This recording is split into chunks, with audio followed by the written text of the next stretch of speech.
Assalamualaikum warahmatullahi wabarakatuh. Waalaikumsalam warahmatullahi wabarakatuh. Salam penegak hukum, salam sahabat Kalibata. Selamat sore, Le. Selamat sore. Ya, teman-teman, saya bersama Le Parlin Bayuta Barat lagi sore ini. Ketemu lagi, Le. Kita kalau lagi rajin bikin video, rajin-rajin ya.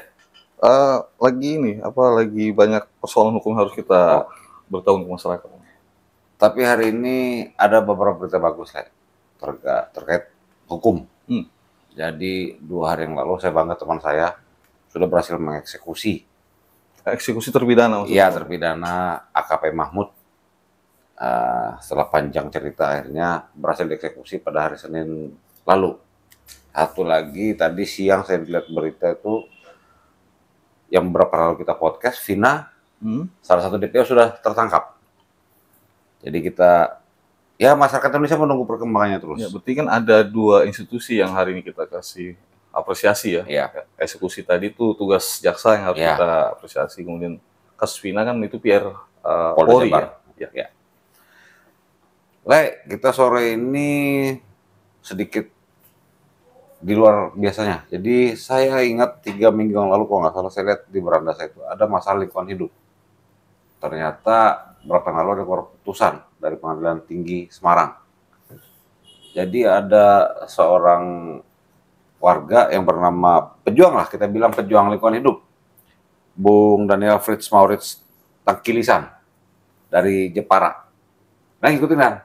Ada kita ngikutin juga berita beliau itu menghadapi kasus pidana ITE. Oke, kejadian seperti ini terus berulang. Bukan sekali 2 kali nih, pejuang-pejuang lingkungan hidup. Menurut saya gimana? Ya, jadi memang kadang menjadi momok yang menakutkan undang-undang pidana ITE ini ya. Karena pertama yang kita lihat seolah pidana ITE ini menjadi jerat pertama bagi mereka yang kritis. Ya. Tadi itu Bung Daniel juga kan, dia menghadapi ITE, dia menyuarakan kebenaran, dia tujuannya itu mencerdaskan masyarakat terkait persoalan lingkungan di Jepara itu. Kemudian dia dihadapkan dengan kasus ITE. Ya. Nah, kemudian kita juga sebagai orang-orang kritis seperti ini, channel kita. Ya, kita bicara kebenaran, pasti ada di luar sana yang tidak senang dengan perbincangan kita. ITE juga bisa digunakan. Makanya di sini kan perlu kejelian maksudnya kita. ITE itu yang sebenarnya pidananya seperti apa sih? Tuh, supaya jangan sampai ada kesan hukum itu seolah tujuannya bukan menegakkan hukum, tapi membungkam orang yang berkata benar. Tapi menarik kan, dia sebenarnya pejuang lingkungan hidup. Artinya kita, kalau versi kita mengatakan dia orang benar nih. Boleh nggak orang seperti ini dipidana? Ya, kan mereka ini pertama diakui oleh Undang-Undang Lingkungan Hidup. Ya. Jadi Undang-Undang Lingkungan Hidup itu pasal 66 sudah jelas.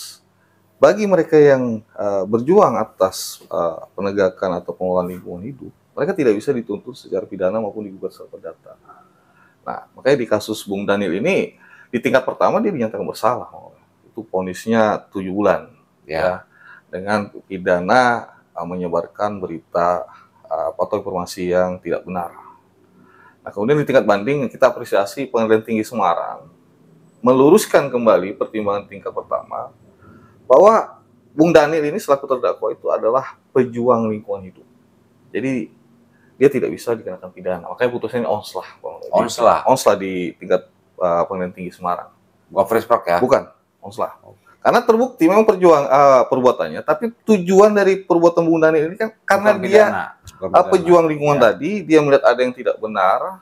Persoalan ini kan persoalan di Jepara, masalah lingkungan pesisir, tambak, dia suarakan itu. Makanya putusnya onslah. Tapi menarik kan, Le? Berarti dari kasus Daniel lah, atau beberapa kasus yang sebelumnya ada juga. Menurut Le, antara pejuang-pejuang lingkungan hidup ini dengan APH, itu sejalan apa tidak? Ya, sebenarnya kan harusnya berjalannya kan beriringan, maksudnya begini. Kalau mereka itu pejuang, penegak hukum juga harus melihat dia kapasitasnya, tindakannya itu seperti apa. Nah, selain itu kan yang dilihat juga dalam konteks pidana kan di sini, apakah perbuatan itu memenuhi delik? Ya, itu betul. Itu juga penting. Ya, kita ambil contoh lah, ketika kita mengkritik sesuatu yang benar, kita menyampaikan sesuatu yang benar di publik, melalui entah itu melalui Facebook atau sarana YouTube. Lalu mereka yang sakit hati atau karena ketidaksenangan tadi, lalu dibungkus dengan tindak pidana ITE. Ini kan penegak hukum juga harus jeli. Ini kan kalau bahasa pidana itu kan, bahasa ITE itu kan pertama tanpa hak, melawan hukum. Kemudian juga ada kalau katakanlah pidana informasi bohong. Ini kan kalau benar bagaimana? Oke, jadi biar teman-teman bisa ngerti juga ITE ya. Nanti kita ada posting juga apa postingannya Bung Daniel ini di Facebook. Sebenarnya kalau bagi saya tidak ada menyebut nama ini. Ya, di situ lucunya. Jadi kan kasus Bung Daniel ini kan dia melihat ada ketidakberesan mengenai lingkungan, khususnya mengenai pengelolaan tambak di perairan itu. Kemudian dia protes. Bahkan dia menyebut itu kan dia miris. Kok masyarakat itu bahasanya, kok mau apa tidak ada tindakan, tidak ada ini. Makanya ditulis di situ di posting Facebooknya. Lalu memang tidak ada menyebut nama seseorang, tidak ada menyebut nama seseorang. Nah kemudian inilah yang menjadi soal, seolah-olah berita postingan Facebook Bung Daniel tadi itu menimbulkan rasa kebencian, permusuhan.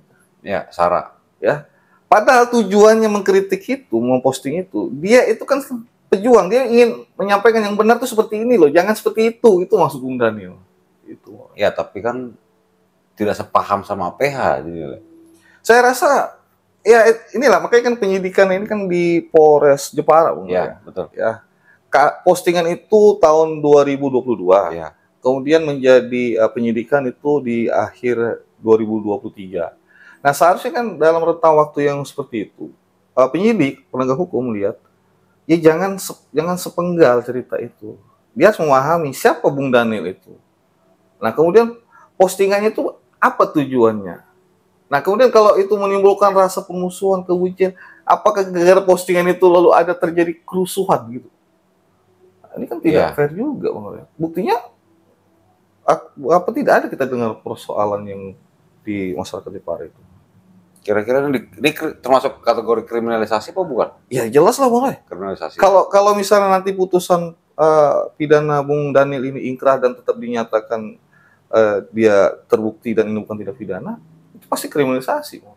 Karena nggak mungkin APH nggak mengerti itu toh. Lo harusnya mengerti lah, kan makanya kan ITE itu kan terbaca secara lugas, bahkan apa dikasih petunjuk, ada SKB 3 Menteri, ada persyaratan khusus karakter ITE.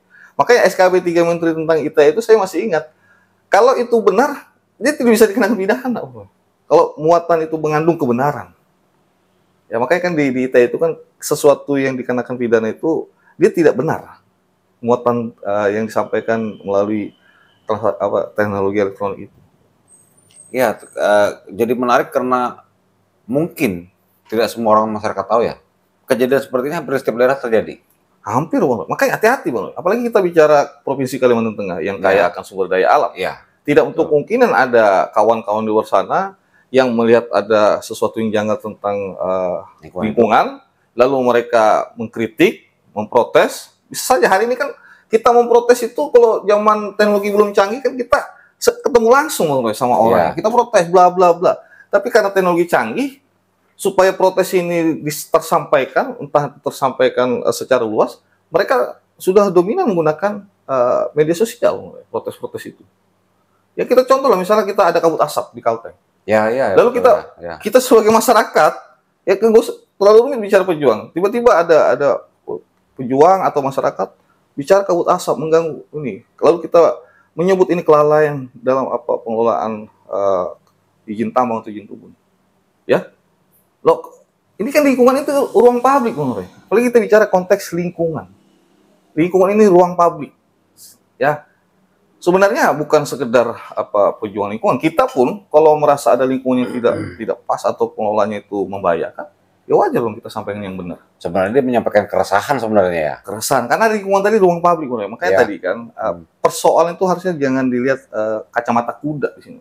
Jadi aparat penegak hukum itu jangan melihatnya dalam konteks kacamata kuda, tapi dilihat secara utuh persoalan hukum itu. Iya. Kan kasihan Bung Daniel, bayangin saya baca di situ dia dikenakan penahanan dari Desember 2023. Betul.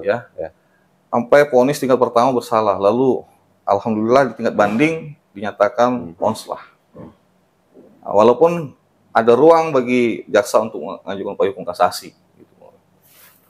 Oke, kita tidak panjang. Ya. Jadi perlu kali pencerahan dari kepada teman-teman Kalibata masalah lingkungan hidup sedikit sebagai penutup dan masalah ITE. Biar teman-teman jangan ada yang terjebak. Ya, jadi kan kalau ITE itu kalau kita baca lagi, di situ kan ada mengandung yang namanya pencemaran nama baik. Ini adalah persoalan personal, menyerang kepribadian seseorang secara Berarti lugas. person ya? Person. Individu. Ya, nah di sini yang merasa diserang kehormatannya, dialah yang mengadukan. Artinya di sini mengandung delik aduan murni. Ya. Kemudian kalau ITE pidana itu menyebarkan konten yang pornografi, yang kekerasan seksual, ini beda lagi. Ini muatannya, kandungan misalnya itu entah film atau apa gambar, ya. Nah ini bukan delik aduan. Nah kemudian juga ada ITE yang mengandung perjudian. Nah misalnya memasarkan perjudian, mengiklankan judi. Nah ini juga dilarang. Nah kemudian ada ITE menyebarkan berita bohong yang berakibat terjadinya permusuhan atau kebencian suku, ras, dan agama. Bung Daniel tadi yang itu kenanya. Ya, ini yang dikenakan oleh Bung Frit tadi. Nah, yang terakhir pembaruan dari ITE yang terbaru ini ada memaksa. Jadi ada perbuatan mengancam, ITE memaksa itu membuka suatu rahasia. Ya, misalnya ada postingan, kalau kamu tidak memberi sekian, saya akan posting begini. Nah, itu pembaharuan daripada pidana ITE. Seperti pemerasan ya? Ya, jadi dia mengarah kepada pemerasan. Nah, ini pembaruan daripada ITE. Nah, makanya tadi kalau yang hal-hal yang begini kan jangan serta-merta kacamata kuda kita melihatnya. Harusnya penegak hukum atau entah itu polisi ataupun kita sebagai masyarakat, lihatlah. Makanya di teknologi yang canggih kan muncul ada namanya zaman citizen journalism. Ya. Artinya masyarakat dimanapun ada kejadian, maka berita itu akan tersebar secara luas. Karena teknologi sudah makin maju, nggak bisa kita bendung, Nah, kalau yang begitu citizen journalism itu lalu dihantu-hantui dengan ITE, ini kan tidak benar. Penegak hukumnya akhirnya keliru terus. Ya. Jadi begitu, pidana ITE yang dilarang dan diancam dengan sanksi pidana. Oke, Le, terima kasih. Terima kasih, Bang. Tapi bercermin dari yang sebelumnya, kita berharap juga pejuang-pejuang teman-teman lingkungan hidup tetap mereka harus tetap memperjuangkan bagaimana lingkungan hidup itu yang baik dan tidak rusak. Nah, itu rumah kita bersama, lingkungan itu. Demi semuanya. Demi semuanya. Oke, terima kasih, Le. Terima kasih, Bang. Oke, demikian dulu teman-teman sahabat Kalibata. Nanti kita ketemu di podcast yang lain. Assalamualaikum warahmatullahi wabarakatuh. Salam penegakan hukum. Salam sahabat Kalibata.